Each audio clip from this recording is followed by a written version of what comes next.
In Istanbul leben über 100.000 Katzen. Und das glaubt man auch sofort, denn egal wohin man schaut, man wird irgendwo im Blickfeld mindestens eine Katze entdecken.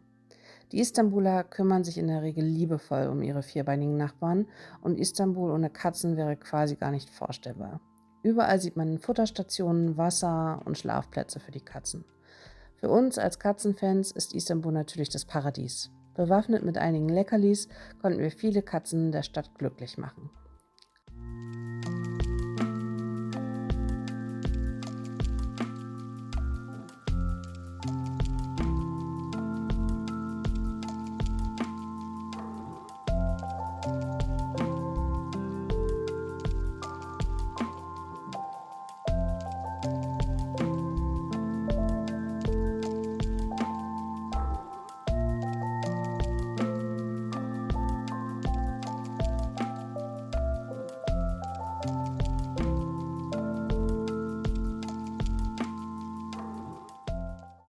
Vielleicht hast du dich auch schon mal gefragt, was passiert, wenn du dich auf deiner Reise in eine Katze verliebst und dir ein neues Zuhause in Deutschland schenken möchtest.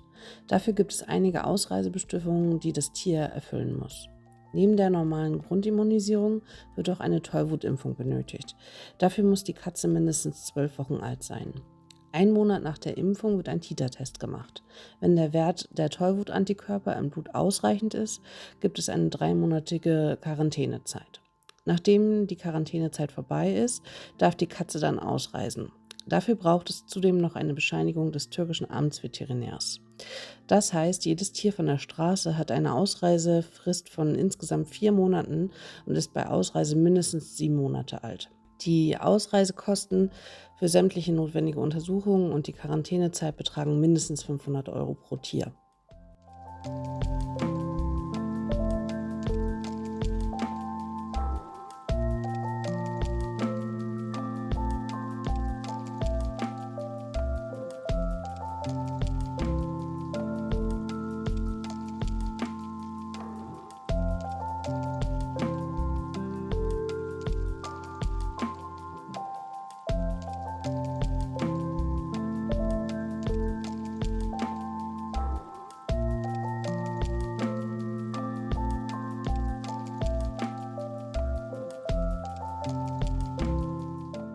Eine meiner Lieblingsgratis-Sehenswürdigkeiten in Istanbul war das Katzenmuseum. Das im Juni 2023 eröffnete Museum in der Nähe des Galata-Turms kann kostenfrei besucht werden. Hier gibt es einige katzenbezogene Kunst zu sehen, aber natürlich wohnen auch ein paar freundliche Katzen im Museum.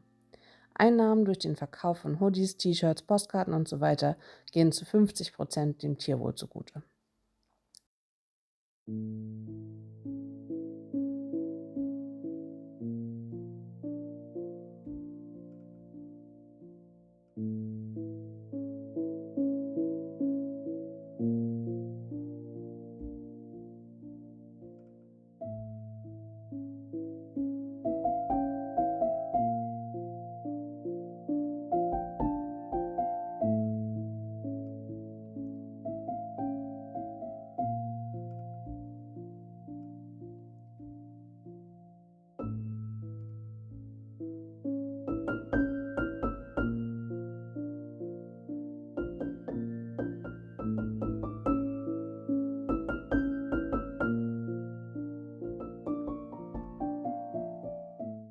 Aber eine Downside, die ebenso den Tierschutz betrifft: Im Juli 2024 wurde in der Türkei ein Gesetz beschlossen, welches es erleichtern soll, Straßenhunde zu töten.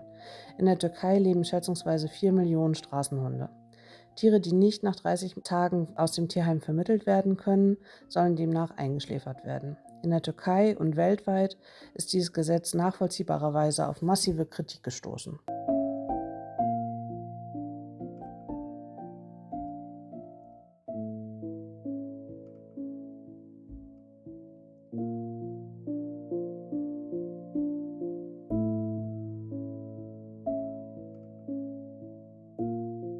Wenn es euch gefallen hat, lasst uns gerne ein Like da oder folgt uns für weitere kulinarische und feline Reiseabenteuer quer durch die Welt.